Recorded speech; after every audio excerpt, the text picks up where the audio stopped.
So, One Piece 849, Proper in Maryland. Now, I thought this chapter was going to be kind of boring, but turned out it started off slow and then it got better, information wise. That's it.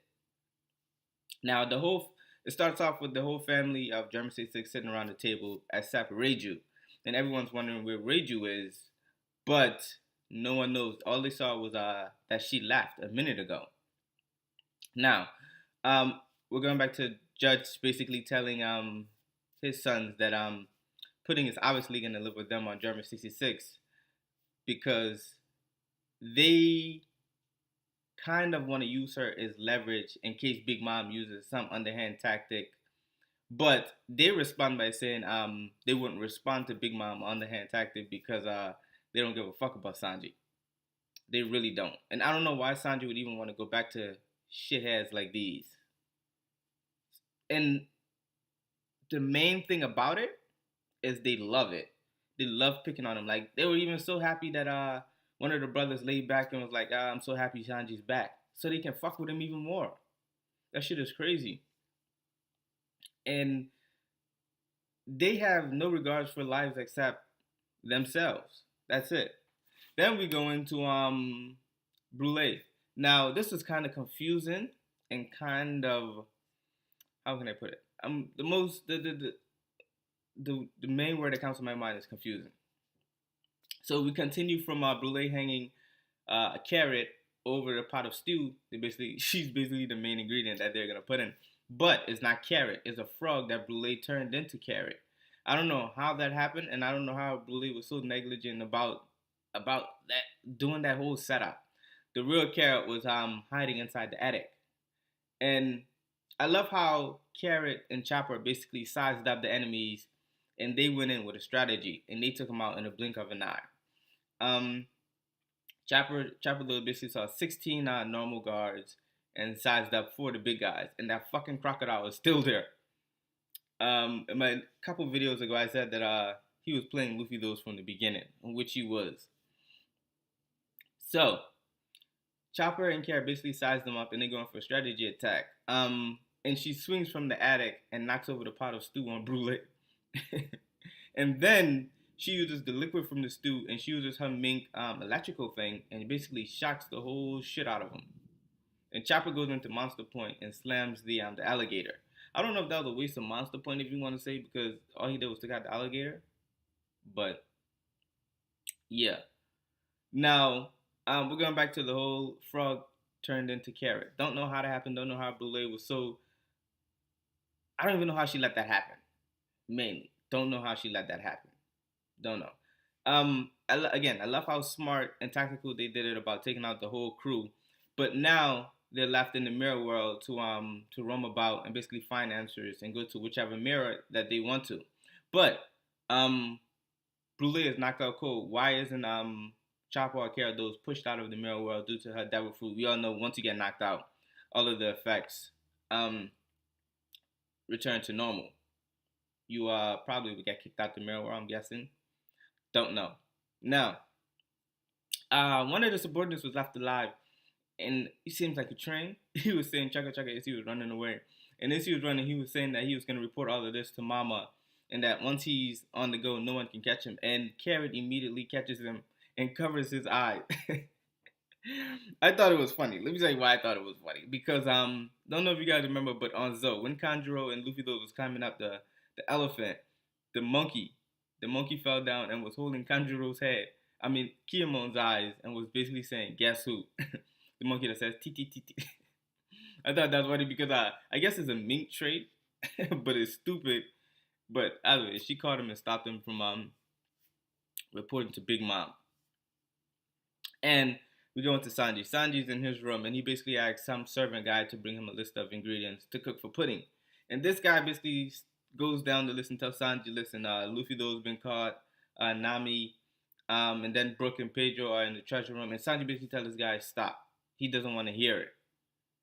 He just want to cook for pudding and make her happy because she's feeling under the weather. She didn't go to the lunch.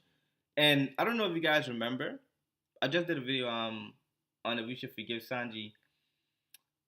And you guys should check that out. But don't know if you guys remember, but over the years in One Piece, like 10, 15 years ago, it was it was stated majorly that friends that turn their back on enemies are worse than scum. Turn their back on friends are worse than scum. And I don't know if that's what you want to call Sanjana because he's basically turning his back on all of them, and all he wants to do is cook for fucking pudding. Like Big Mom lives on a food island. They cook all day. Then we go into Brook. Brook takes out all the enemies and he goes and steals the key from one of the guards that were knocked out. And we see one of the guards weren't knocked out and they were trying to sneak up on Brook. And Brook took this guy out in a swift blow. I love how serious Brook is about getting shit done. And most interesting part about this chapter, but I fear it's going to be anticlimactic in the future. Big Mom shows up and she sees Brook. and and none of them have a happy face. Brook isn't happy and she isn't happy. Brook is shocked that Big Mom is actually there. And then we just skip all of that. And this is where I fear is going to be anticlimactic in the future. But before we move on, Brook has been in beast mode for the second week straight. He's just been killing shit. Then we go into Pedro and Tamago with a little reunion. And Tamago stated that Pedro was the captain of the Nox Pirates. Don't know what were their goals, but we see that they used to have some type of beef 5 years ago. And they both have scars on their eyes, which was done by each other. And Tamago stated every time he see him, the scar in his eye starts to hurt. And he also stated something very important, that Mama took 50 years off of Pedro's lifespan, which is fucking crazy. But you want to know the craziest part? What the fuck did she do with the lifespan that she took from him? That shit is crazy. She took 50 fucking years. We don't know how long the minks live for, but 50 years is insane. And Pedro stated that he doesn't have any plans on returning. And now you see why. She took 50 years, and when she catches him again, he's a fucking goner. That's like Muscat. But I love how Pedro took his oath serious, and he's definitely going in. And how the army cornered him, so he definitely has to fight his way through, or don't know what's gonna happen. But it isn't gonna end well for Pedro, and I think he knows that. But I'm betting he probably has some self-destruct plan up his sleeve. Then we go into I'm gonna say the most important part of this chapter. We see Reiju. Now something happened to her. She's bleeding, panting, and someone fucked her up. The only person that I think could have fucked Reiju up was probably Big Mom's #1 commander, Potato Starch. That's the only thing I can think. Let me tell you why I think this. Reiju shows up, beat up out of nowhere. And we all know German soldiers aren't on a pushover. And who else on the island has that amount of power to take out one of the top Germans? All of the commanders were taken out, besides Smoothie, who was guarding the door, and besides the #1, Potato Starch. So, and who's stupid enough to fuck with one of the German 66, especially their bloodline? Who's stupid enough? Probably, I'm betting Potato Starch. I'm betting that dude fuck shit up. Don't know what she was trying to do that led to the both of them fighting, but I'm guessing he probably has a short temper, probably like Jack, or do something stupid like that. That's what I'm guessing. But let me know what you guys think down in the comment section.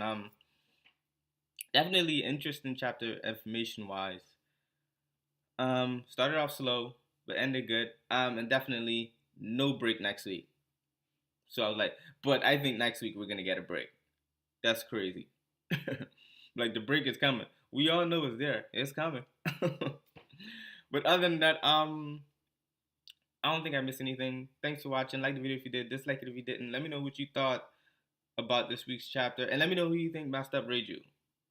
But other than that, thanks for watching.